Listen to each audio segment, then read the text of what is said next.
तो dear students, अब मैं एक्सरसाइज 9.1 का क्वेश्चन नंबर 7 स्टार्ट करने जा रहा हूं। तो मैं इसे बुक में आप पढ़ लेना और उसे समझ लेना। अगर आपको समझ नहीं आए तो मुझे बता देना।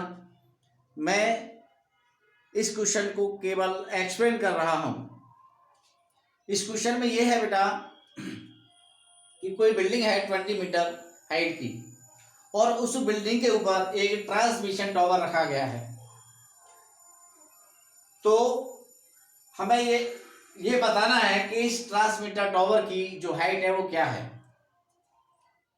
जबकि बिल्डिंग के फुट से कुछ मीटर की दूरी पर एक पॉइंट पी है, जहां से जब ट्रांसमिशन टावर के बॉटम को देखा जाता है ऐसे करके तो 45 डिग्री का एंगल बनता है, और जब इस पॉइंट से ट्रांसमिशन टावर के टॉप को देखा जाता है तो 60 डिग्री का एंगल बनता है। अब आप ये बताना है कि ट्रांसमिशन टावर की हाइट क्या है। तो मैंने यहां लिख दिया है, given the height of building A B. इस ए बी को बिल्डिंग मान लिया है, एसी को टावर मान लिया है। तो ए बी को 20 मीटर गिवन है। फाइंड क्या करना है, the height of tower AC को हम क्वेश्चन मार्क लगा दिया है। The height of tower let कर लेते हैं। The height of tower AC is equal to H metre. Tower की जो हाइट को हम एच मान लेंगे।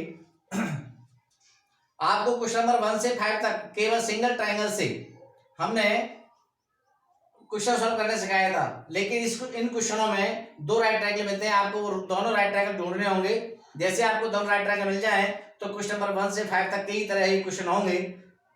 देखिए कैसे। सबसे पहले राइट ट्रायंगल बनता है ए बी पी। इस राइट ट्रायंगल में आपको ध्यान देना है कि क्या फाइंड करना है और क्या गिवन है। ए बी पी, तो हमें फाइंड करना है पी बी। तो पी बी लिख दो ऊपर, ए बी गिवन है इसे लिख दो नीचे।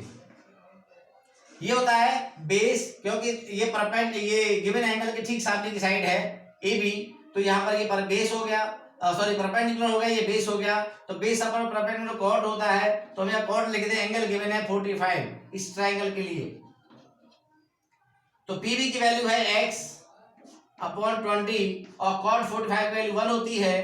It implies x is equal to 20 metre.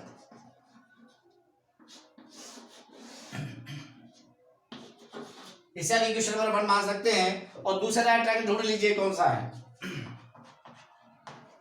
In right triangle दूसरा राइट ट्रायंगल है सी बी पी। वैसे यहां पर करेंगे। फाइंड क्या करना है, पी बी। गिवन क्या है, बी सी। यहां पर कॉट 60 हो जाएगा, क्योंकि इस राइट ट्रायंगल के लिए ये पूरा एंगल होगा 60 डिग्री का। तो यहां पर पी बी क्या दे रखा है आपको, x, B C H plus 20। Cot 60 की वैल्यू 1/√3 होती है। जब हम इसका क्रॉस मल्टीप्लाई करेंगे तो क्रॉस मल्टीप्लाई करके ये हो जाएगा h plus 20 is equal to x multiply √3। Equation first से x की वैल्यू इक्वेशन नंबर सेकंड में रख देंगे। From equation first put x is equal to 20 metre in equation second. तो h plus 20 is equal to 20 √3 और h is equal to 20 √3 minus 20 plus 20 उधर ले जाएंगे। तो h is equal to 20 common ले लेंगे, √3 माइनस 1। तो ये हो गया the height of tower h is equal to 20 √3 minus 1 metre. इस तरह से आपका ये क्वेश्चन कंप्लीट हुआ। और बढ़ते हैं नेक्स्ट क्वेश्चन की तरफ।